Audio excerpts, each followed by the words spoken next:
In Melbourne, it's business as unusual. Schools, playgrounds, gyms and cinemas are shut. Coffee is takeaway only, and if you can work from home, you must. Across the ditch, they're celebrating having almost no active coronavirus cases. I did a little dance. New Zealand took a very drastic approach, but for us that means that we have certainty. Economist Sharmabil Yaqub says the Kiwi decision to shut the economy and eliminate the virus was the right one. Going hard, going early, getting on top of the disease gives the best possible chance to opening things up.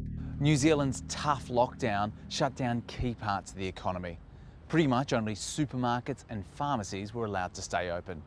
Restaurants and cafes were shut, even for takeaway. Businesses selling essential items could open, but it had to be online or over the phone. And it went on for a month. I think, going for elimination actually makes a lot of sense from an economic perspective as well. Would it make sense for Australia to briefly shut down so we can open up? The boss of independent think tank, the Grattan Institute, says Victoria's slide back into restrictions adds weight to switching our strategy from suppression to elimination, as Tasmania and Western Australia have done. They are at the point now where they're able to open their economy up, even though they've got to keep the border closed domestically. The Prime Minister thinks it would double the unemployment rate. So it is a very risky strategy and one that can be very illusory.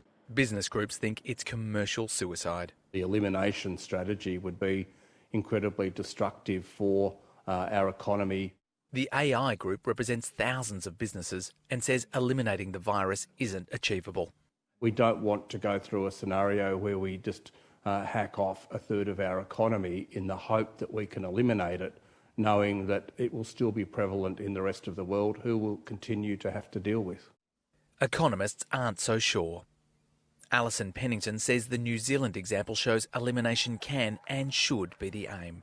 We've seen in Victoria, it's very, very hard to suppress this virus. There's no low-level, bubbling level of infection that is easy to contain. With no vaccine on the horizon, a successful elimination would give business and consumers confidence. It doesn't matter how much various interest groups push to say that the virus is going to have to be part of our lives. The fact is, people will continue to feel uncomfortable, anxious and lack confidence, and that goes for, business investment. A hard shutdown in our most populous states would have a price tag of billions of dollars per week.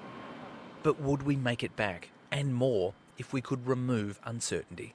The hardest part might be that we won't know if we can succeed in eliminating community transmission of coronavirus unless we try.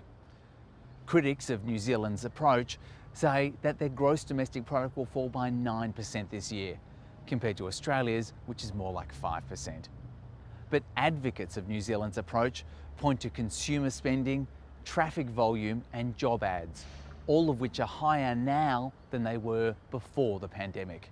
Sharmabil Yaqub said elimination meant his country avoided a situation akin to the Great Depression of the 1930s, in favour of a deep and still difficult recession.